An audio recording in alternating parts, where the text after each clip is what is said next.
하나님 말씀은 로마서 15장 1절부터 13절까지입니다.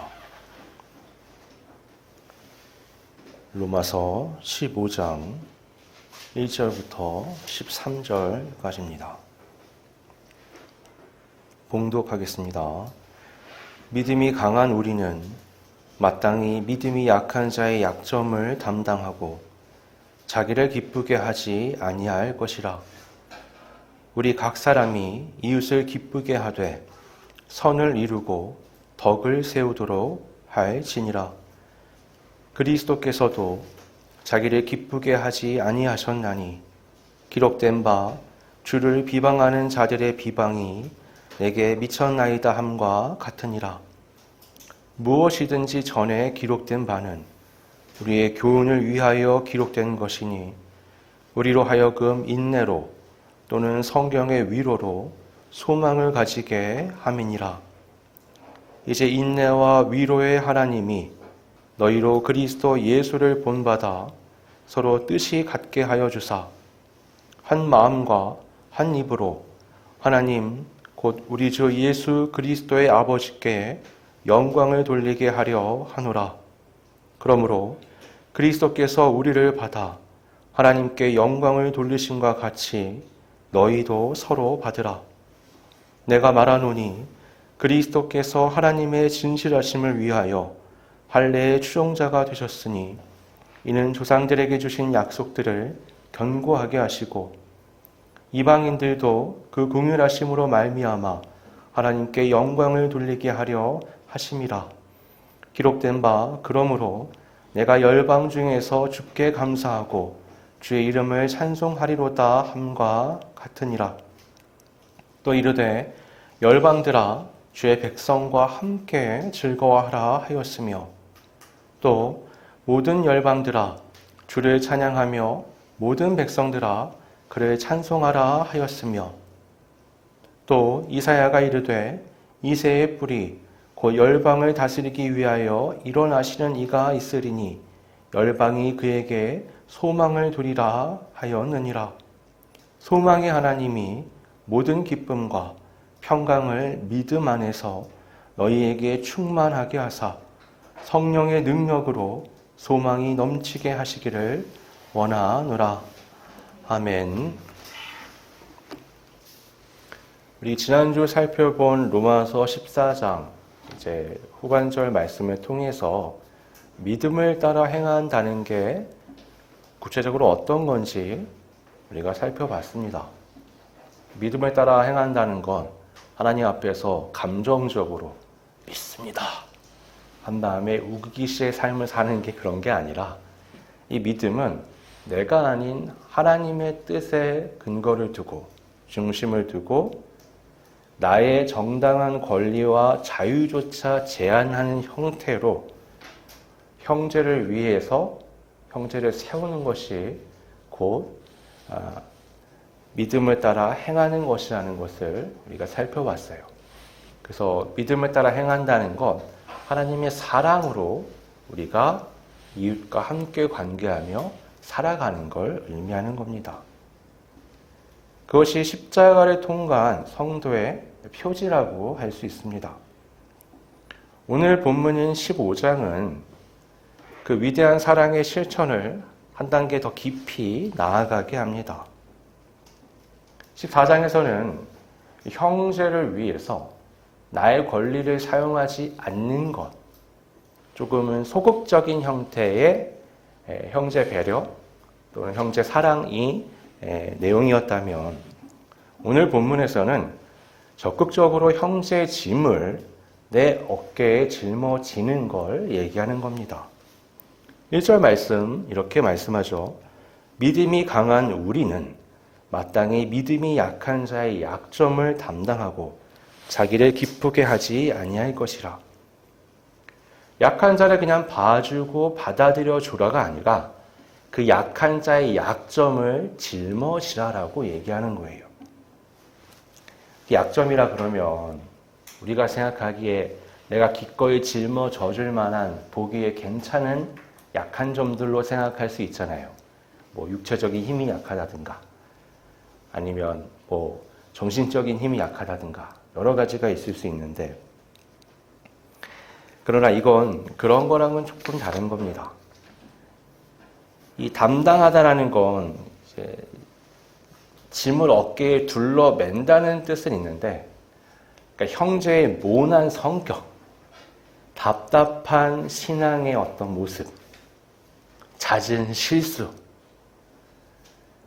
그걸 참고 견뎌주는 정도가 아니라 그걸 내가 짊어지고 가라고요.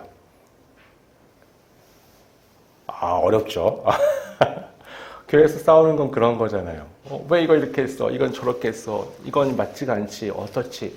아니, 성경적으로 생각해도 교회가 이러면 돼. 사람이 이러면 돼. 직분자가 이러면 돼. 이런 얘기들이 막 오고 간단 말이에요. 근데 그게 아니라 그걸 약점으로 보고, 그래서 나아가면 어떻게 해요? 그걸 그냥 참죠. 내가 한번 참아야지.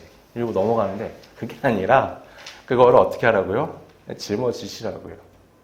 네 짐이 아니라 내 짐이라고 생각하라는 거예요. 본문에서 뭐라고 말하냐면 자기를 기쁘게 하지 아니할 것이라 라고 명확하게 말씀을 합니다. 그러니까 우리가 다른 사람의 짐을 내 짐으로 짊어지지 못하는 아주 근본적인 이유는 우리의 인간적인 본성, 죄에 기반한 것이긴 한데, 그건 어떤 거냐면 나를 기쁘게 하기 위해 사는 거예요. 그럼 반대로 어떻게 되냐면 나를 기쁘게 하지 않는 것, 나를 속상하게 만들고 나를 힘들게 만들고 나를 괴롭게 하는 것들은 거부감이 굉장히 강하게 들 수밖에 없고요.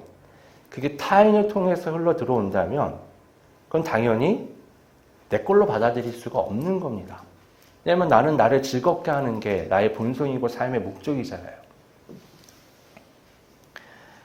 하지만 오늘 본문은 뭐라고 얘기해요?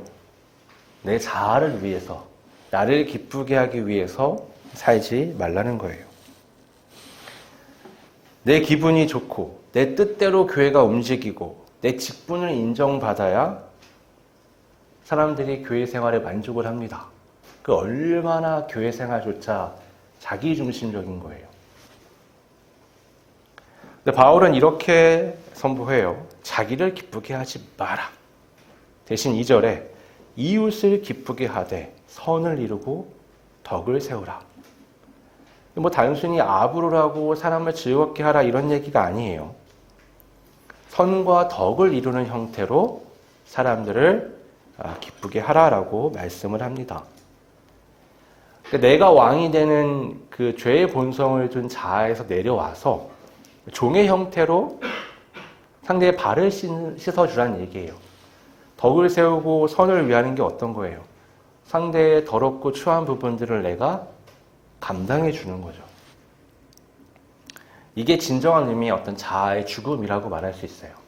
그러니까 우리가 감정적으로 십자가에서 그래 내가 죽어야지 그런다고 죽어지나요? 잘 안 죽어집니다. 삶의 실제적인 문제 앞에서 저 사람께 내게 돼야 되는 거예요. 예수님이 십자가에서 하신 게 뭐예요? 내 짐을 짊어지고 십자가에 죽으신 거잖아요. 그럼 십자가에 내가 죽는다는 건 단지 내 고집을 꺾는 정도를 넘어서서 나와 관계된 사람들의 짐을 내가 짊어지는 형태까지 가는 거예요.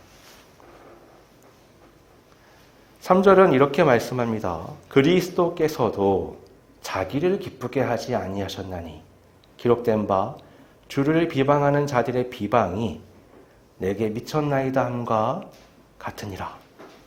그러니까 우리가 이 길을 걸어가야 하는 이유가 대체 뭐냐? 그건 주님께서 그 길을 가셨기 때문이에요. 우리는 주님의 뒤를 따라가는 그리스도인들이잖아요. 십자가의 도를 쫓는 자들이란 말이에요. 예수님이 누구세요? 하나님과 같은 분, 하나님의 보좌 우편에 계신 분, 하나님 그 자체이시고 만물의 주인, 만물의 창조자, 만물의 주관자란 말이에요. 그러니까 본인을 기쁘시게 할 만한 게 당연한데 예수님은 자기를 기쁘게 하지 않으시고 십자가에서 오히려 하나님을 향한 세상의 모든 비방과 저주, 우리가 져야 할 모든 죄의 짐을 본인이 고스란히 짊어지신 겁니다. 그럼 우리한테 그 안에 그런 의문이 생길 수 있는 거예요. 그래, 주님은 그걸 하셨죠. 주님이시니까. 근데 나는 내가 생각해도 너무 이기적 자아로 똘똘 뭉쳐있는데 어떻게 이런 나를 꺾고 남을 기쁘게 하며 무거운 짐까지 짊어질 수 있을까요? 도저히 어떻게 해야 될지 모르겠는데요. 결심하고 해보시면요, 며칠 못 가서 쌓였던 분노가 터지실 겁니다. 왜냐하면 이건 사람의 힘으로 되는 게 아니기 때문이에요. 하나님 우리에게 두 가지 놀라운 은혜의 방편을 주셨는데요. 먼저 4절에 보면, 먼저 얘기하자면 첫 번째는 성경입니다. 중요하게 우리가 봐야 될 건 인내라는 단어, 위로라는 단어, 이 두 가지를 통해서 우리가 얻게 되는 소망이라는 단어로 이어지는 걸 잘 보시면 되는데, 이걸 위해서 첫 번째로 우리에게 주신 방편은 성경이에요. 4절은 이렇게 말씀합니다. 무엇이든지 전에 기록된 바는, 이 성경을 얘기하는 거예요.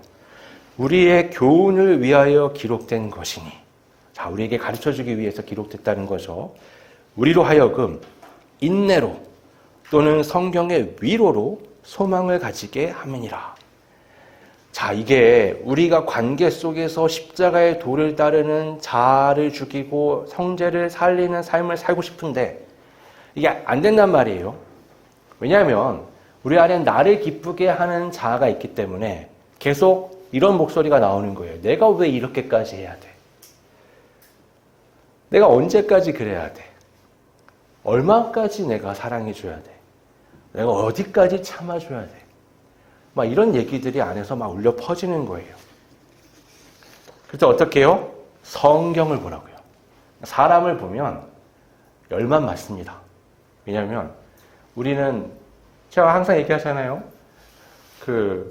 자기가 구원받을 것 같습니까? 라는 질문에는 95% 이상이 그럴 것 같다고 얘기하지만, 테레사 수녀는 구원받을 것 같습니까? 그러면 한 70% 정도.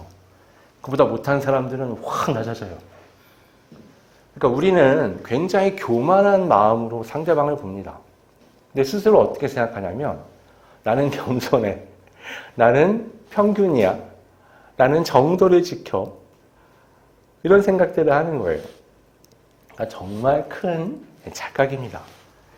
그래서 성경을 보셔야 돼요. 성경을 보면 우리가 기준으로 삼아야 할 본이 거기 있습니다. 이스라엘을 끝까지 참아내시는 하나님의 인내를 우리가 봐야 돼요. 이거 어마어마하거든요.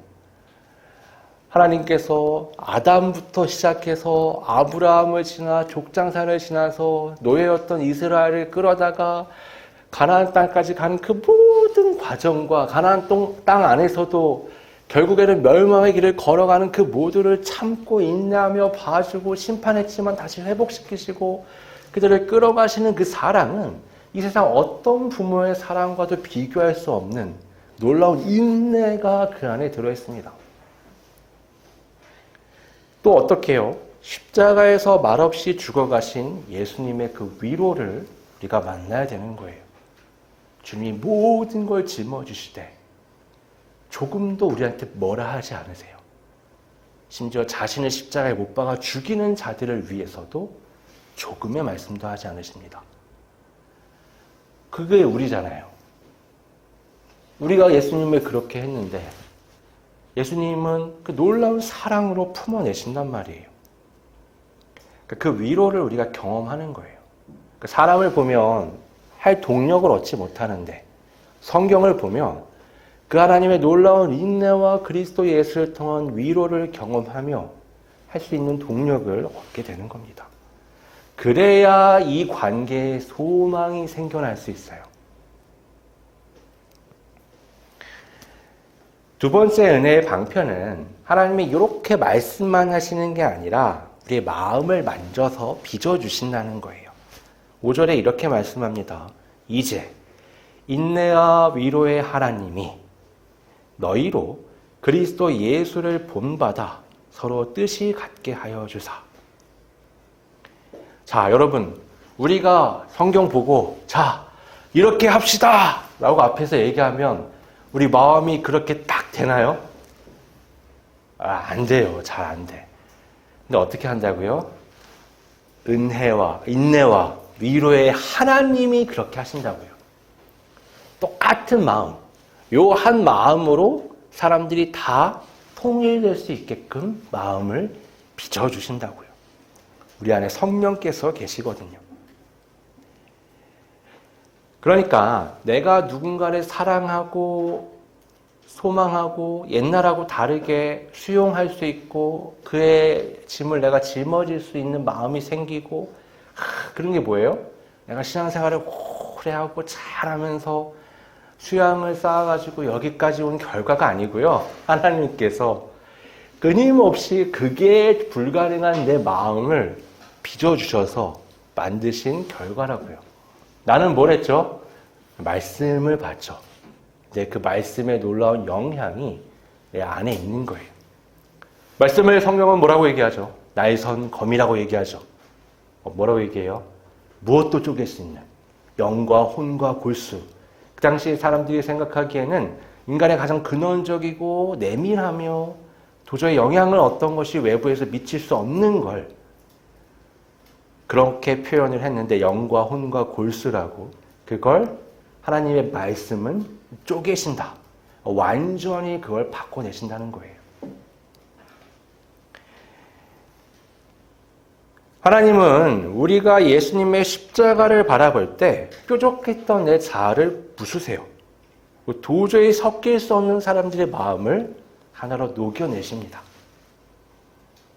그러니까 여러분, 내가 누군가와 그리스도 예수 안에서 한 마음을 품기 어렵고 잘 녹아지지 않고 관계가 깨져나간다면 이게 저 사람 문제가 아니고요.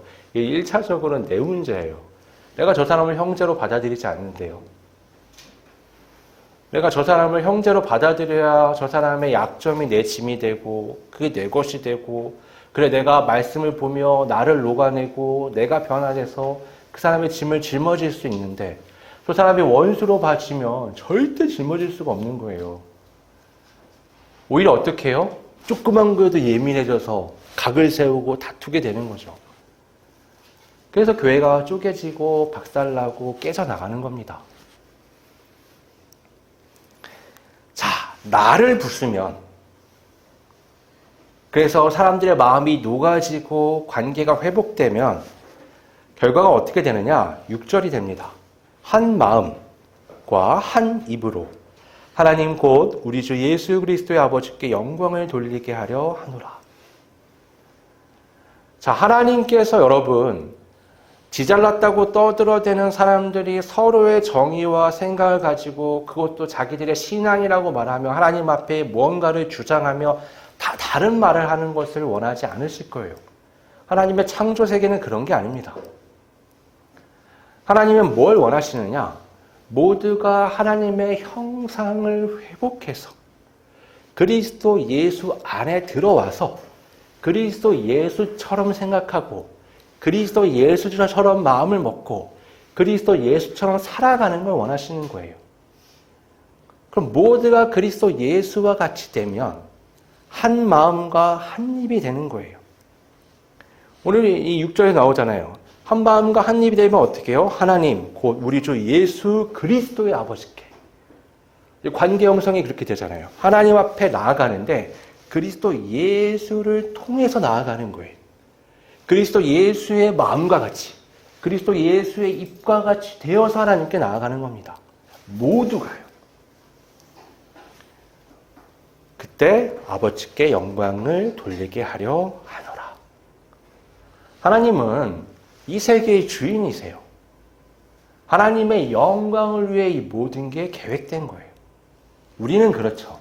나의 영광을 위해서 누군가 손해보고 잘못되고 그런 걸 당연하게 여겨요. 근데 하나님의 세계는 그렇지 않습니다. 하나님께 최고의 영광은 뭐냐? 우리 모두가 하나님 앞에서 온전히 회복되는 거예요. 나한테 가장 좋은 게 하나님께도 가장 좋은 거예요.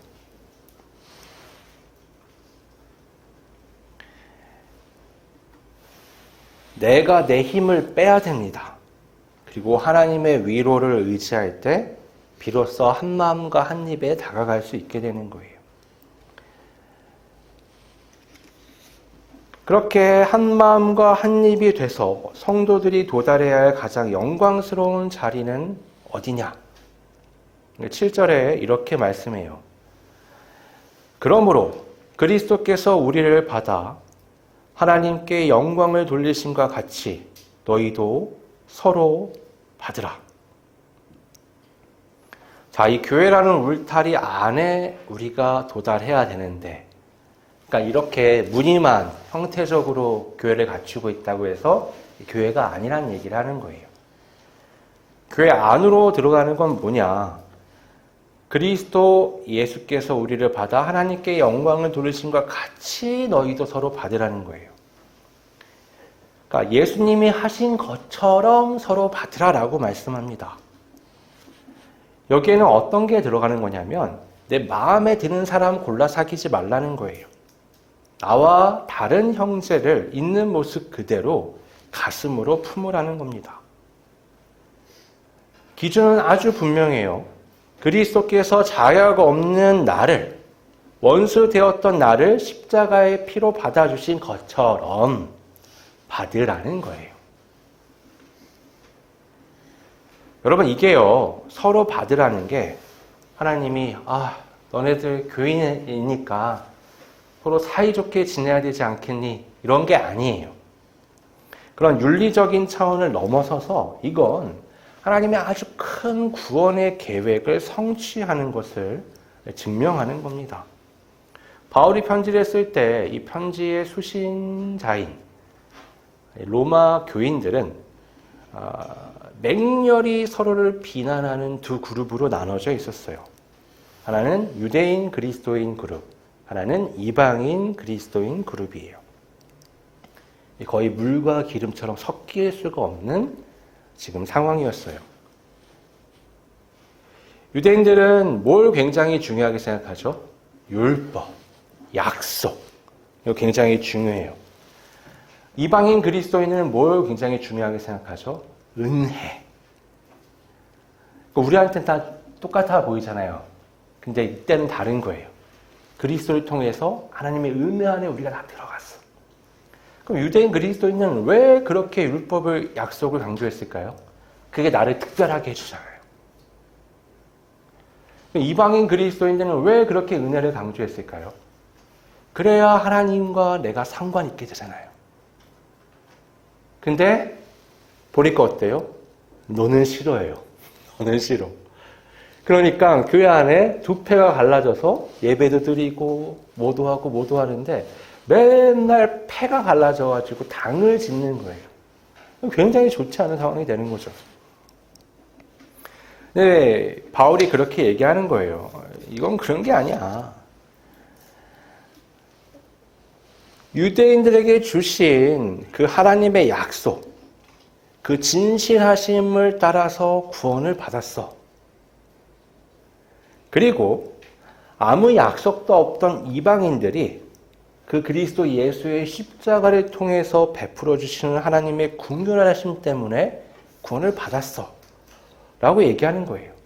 그러니까 유대인 너네가 생각하는 그 약속을 따라 예수님이 성취하기 위해 이 땅에 오셨고 그 은혜가 흘러 넘쳐서 이방인들에게까지 그 긍휼하심이 쏟아져서 모두가 다 교회 안에 들어오게 된 거야 라고 얘기를 하는 겁니다. 그러면서 찬양이라는 게 반복되는 이 4개의 구조를 연속해서 말씀해요.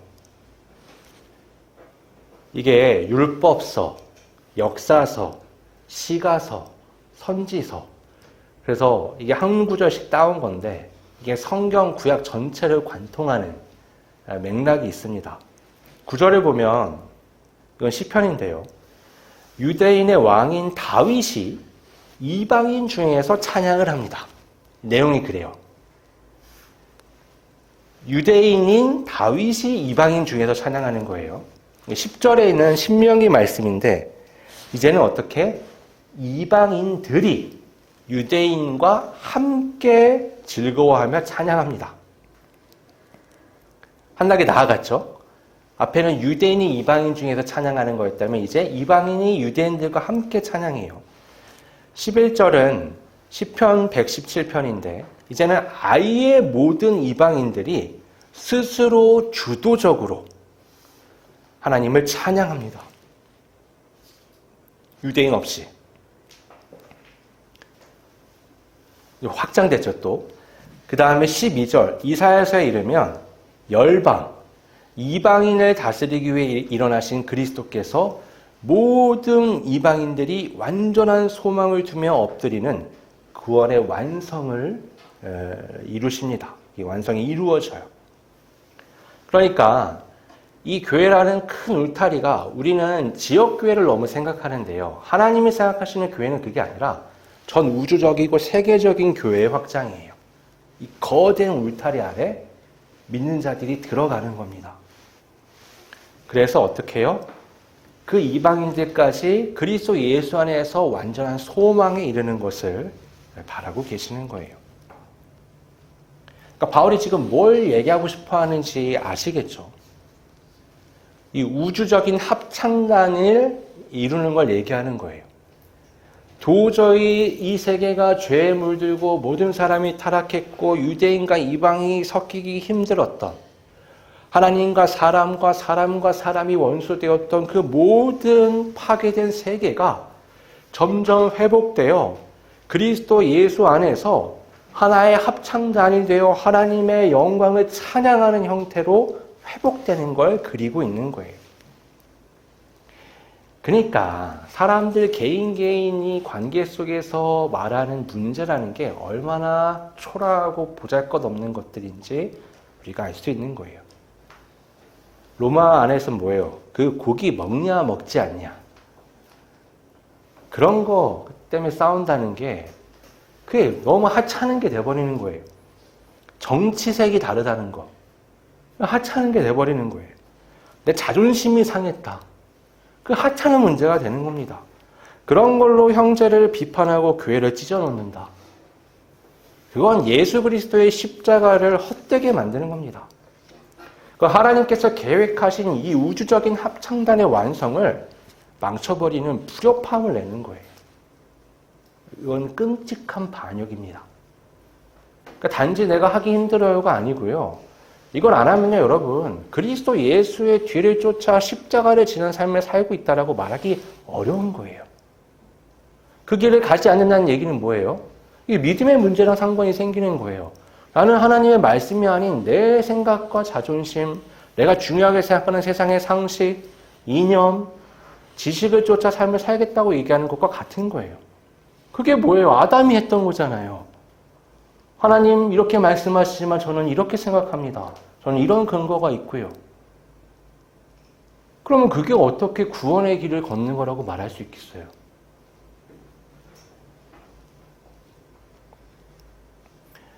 여러분, 내 자아를 죽이고 나와 다른 형제를 받아주는 것. 여러분, 그냥 착해지한 얘기가 아니에요. 이건 하나님의 놀라운 그 웅장한 구원 계획이 오늘 이 삶을 통해서 내 현실에서 성취되어가는 놀라운 영광스러운 순종의 순간이 되는 겁니다. 내가 그걸 해낸다, 하고 있다. 하나님의 놀라운 은혜가 나를 빚어 만들며 내가 이 관계 속에서 하나님의 구원을 이루어가고 있다는 걸 체감하게 되는 거예요. 바울은 이 장엄한 설교를 13절의 축도로 마무리합니다. 우리 같이 13절 읽어볼게요. 소망의 하나님이 모든 기쁨과 평강을 믿음 안에서 너희에게 충만하게 하사 성령의 능력으로 소망이 넘치게 하시기를 원하노라. 우리가 자아를 기쁘게 하려는 욕심은 우리가 자아를 기쁘게 하려는 욕심을 십자가에 이렇게 못 박고 형제를 품어낼 때 우리가 손해를 볼 것 같지만 결코 손해를 보지 않습니다. 내가 내 기쁨을 포기한 그 빈자리에 하나님이 세상이 줄 수 없는, 본문에 뭐라고 해요? 모든 기쁨과 평강을 우리 안에 채워주시기 때문이에요. 그러니까 자아를 쫓는 건 왜 그래요? 이런 거 저런 거를 끊임없이 채워 넣어야 내가 즐겁다고 느끼고, 이게 건드려지는 대상들을 공격함으로써 이걸 지켜내거나 쌓아놓거나 상대를 꺾어냄으로써 내가 내 자아를 세울 수 있다고 생각하는데 성경과 반대라는 거예요. 모든 걸 다 퍼서 내어주는 방식으로 할 때 하나님의 기쁨과 평강이 내 안에 채워진다는 거예요. 이게 그리스도께서 하신 거잖아요. 죽기까지 자기를 완전히 다 비워내는 형태로 가는 거예요. 이거 쉽지 않습니다. 네. 우리가 기도를 한다 그러면 여러분, 많은 성도들이 기도를 오해하는 게 뭐냐면, 기도를 하나님 앞에 내가 무언가를 바라고 하나님이 주시는 도구라고 생각을 하는 거예요. 이게 굉장히 큰 착각이에요. 기도는 왜 하게 되느냐? 하나님의 말씀을 내가 알고 듣고 깨달았는데 그 길을 갈 수가 없어요. 난 죽어도 못 하겠는 거예요. 안 돼요. 그러니까 뭘 해야 돼요? 기도하는 겁니다. 하나님이 앞으로 가라 그랬는데 길이 보이지 않아요. 기도하는 겁니다. 하나님이 인도하셔서 홍해까지 왔는데 분명히 하나님의 인도하심인데 아픔 맡겼고 뒤에는 군대가 쫓아와요. 그러니까 기도하는 거예요. 하나님이 응답하시죠. 내 손을 들어라. 그때 기적을 경험하기도 합니다. 하지만 이런 경우도 있는 거예요. 예수님이 앞에 십자가를 져야 되는 걸 아시는데 이 잔을 내게서 옮겨달라고 기도하시는 거예요. 그러나 하나님의 뜻이 무엇인지는 알아요. 그러니 기도가 어떻게 되죠? 내 뜻이 아니라 아버지의 뜻대로 되기를 원합니다.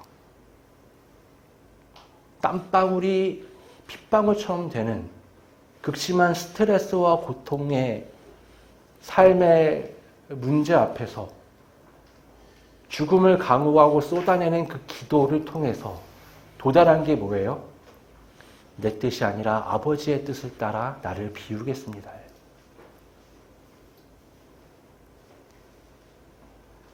그런데 어떻게 해요? 성경은 뭐라고 얘기하죠? 가장 낮은 데까지 오신 주님을 하나님이 어떻게 해요?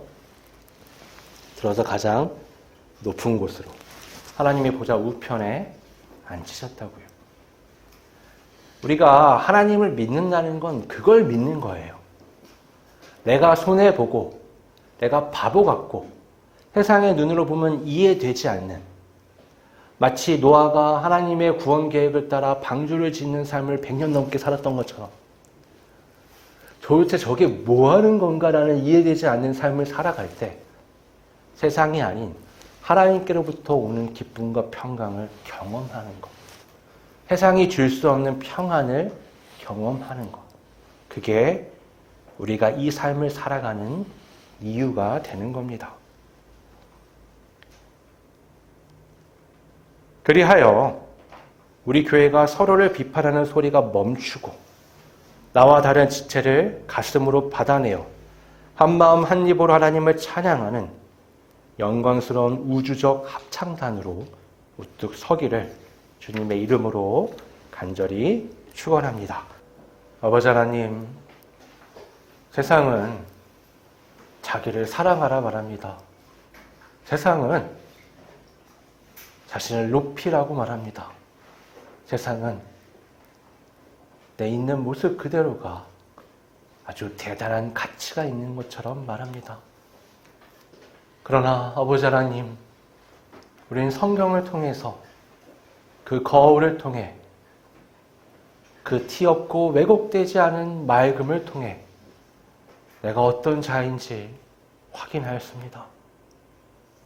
내가 얼마나 망가진 존재인지, 얼마나 더러움이 많은지, 얼마나 깊고 깊은 죄의 뿌리를 갖고 있는지 확인했습니다. 눈을 돌려서 세상이 하는 말을 듣고 싶지만 주의 말씀을 볼 때 진정한 나를 확인할 수 있었습니다. 그리스도 예수 안에서 나를 죽이는, 영적으로 나를 정결케 만드는, 나를 씻고 그리스도 예수로 옷 입는 과정을 통과하며 나의 형제, 나의 이웃, 나의 교우를 볼 때 내가 그렇게 무시하고 내가 그렇게 거부하고 내가 그렇게 공격했다. 그들의 연약함이 사실은 나의 짐이라는 것을 깊이 깨닫게 됩니다. 주님, 그 짐을 내가 지겠습니다. 그건 나의 다짐이 아닌 나를 바꾸어 만들어 가시는 하나님의 은혜 안에서 내려진 자연스러운 결과임을 깨닫게 됩니다. 주님의 본을 따라 이 삶을 살아갈 때 내 안에 놀라운 하나님의 기쁨과 평강이 솟아남을 느끼게 되며 이 회복된 관계를 통해 우리 그리스도 예수를 통해 하나님을 향하는 한마음과 한 입의 찬양이 터져나오는 기쁨을 또한 맛보게 됩니다. 그 하나님의 나라를 이 땅에 앞당겨 우리 교회 안에서부터 회복해 나가며 우리의 모든 가정 그리고 모든 인간관계 속에 이루어가는 하나님의 그 웅장한 놀라운 구원이 내 삶을 통해서 매일 성취됨을 느끼는 진실로 의미 있는 삶을 살아갈 수 있도록 인도하여 주시옵소서. 거룩하신 예수님의 이름으로 기도드립니다. 아멘.